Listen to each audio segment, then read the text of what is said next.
Hello at Happy New Year po sa inyong lahat. Ngayon po ay dadako tayo sa ating challenge portion. Okay, malalaman po natin kung bakit challenge portion.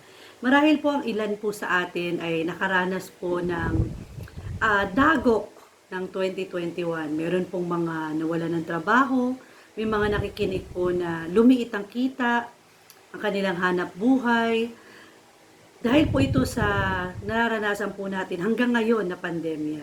Meron naman po na iba sa atin ay sapat lang, tama lang, sakto lang ba? Siguro po ako personally parang gusto kong sabihin na enough lang yung aking kinita versus po dun sa mga expenses ko. Pero meron pong naisa kong i-share sa inyo ngayong hapon na ito. Sabi pong ganun dito sa Deuteronomy 15, verse 6. For the Lord your God will bless you as He has promised, and you will lend to many nations, but will borrow from none. Palagi po natin naririnig to na sabi, hindi ka na mangungutang bagkus ikaw pa ay magpapautang. Ito po yung verse na ito at sinabi po talaga ng Diyos sa atin ang pangako na hindi na daw po tayo mangungutang bagkus tayo pa ay magpapautang. So, today po, we are proclaiming that year 2022 will be a year of more than enough. Paki-type nga po ninyo, more than enough. Amen. So, ibig sabihin po, higit pa sa sapat. Higit pa sa sakto lang. Ayan. So, alam ko po na ang Panginoon ay nagpo-provide na ating mga pangangailangan. Pero, yung pagiging more than enough po ay ibig sabihin po nito, tayo pa ay makakatulong sa ating kapwa. Higit sa lahat po tayo ay gagamiting channel of blessings sa ating pong iglesia, sa ating pong mga pastors at mga leaders ng church. More than enough para po tayo ay makapagbigay ng mas malaki pa kaysa sa ating binibigay. Minsan may nag-iisip po siguro sa atin na paano kaya pag nilakihan ko yung ibibigay ko? Konti lang naman yung income ko. Nais ko po sanang i-remind sa inyo na remember, you can never outgive God. Hindi nyo po tutumbasan at hindi po natin mahihigitan ang binibigay po sa atin ng Panginoon. Hindi lang po monetary, hindi lang po financial.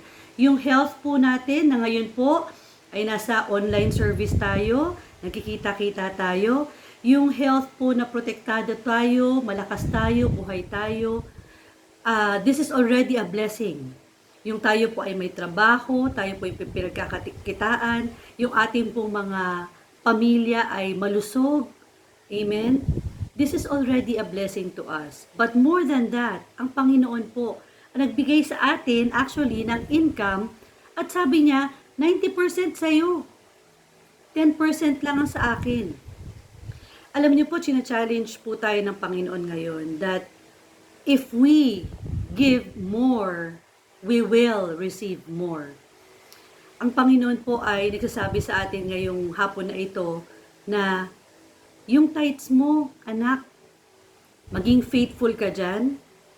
Yung tithes and offering mo, anak, ibigay mo. Surely, you will not borrow from anyone, but you will lend. Ikaw na ang magpapautang. And ang Panginoon po, mabuti at tapat sa kanyang mga salita. Amen po ba? Amen po ba? Pag sinabi niya yan, magiging totoo po yan sa buhay natin. All we have to do is trust Him. Amen po. So ngayon po sa ating pong pagbibigay, ito po ay isang challenge. Sa totoo lang. Challenge po dahil minsan gusto po natin na itabi na lang kasi baka mamaya mag-lockdown. Wala akong pang panic buying. O minsan gusto mo na isipin na lang na kailangan ko magtabi kasi para sa future ko, para sa future ng mga anak ko. Kailangan ko magtabi para sa mga bayarin ko. God is challenging us today. Magbigay ka, kapatid, at ikaw ay makakatanggap. Amen po ba? Amen. So this year po ay i-proclaim po natin na this will be a year of more than enough. Na yung time po na dati sapat ka lang, bibigyan ka ng Panginoon ng more than enough na meron kang spare. Alam niyo po yung parang, ang sarap ng feeling siguro po ng ganon. Gusto ko po mangyari sa buhay ko yun sa totoo lang. Yung meron kang nakatabing pera na pwede mong ipautang sa iba, at kahit po hindi po siguro makapagbayad on time, o kaya kahit hindi makapagbayad at all, hindi po makukompromise yung aking pambayad ng bills, pambayad ng kotse, ganyan, pambayad ng bahay. Yun po yung gusto kong mangyari, yung meron akong savings, yung meron akong naitabi. Alam niyo po, kiniklaim ko yan ngayong year 2022, na magkakaroon ako ng spare money, magkakaroon ako ng savings. At makakatulong pa po ako sa iba, magiging channel of blessing ako sa iba, at maitataas ko pa po yung aking giving.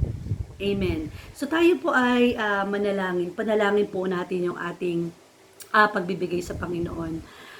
Lord, maraming salamat po, O Diyos, sa mga biyaya, sa dami ng biyaya na patuloy mo binibigay sa amin. And truly, O God, we can never outgive you. Napakadaming pagpapala ang iyong patuloy na binubuhos sa amin, Panginoon.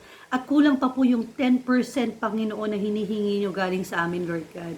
Lord, I pray na sa bawat nakikinig po ngayon, that they will be faithful to give their tithes and offering this year, 2022.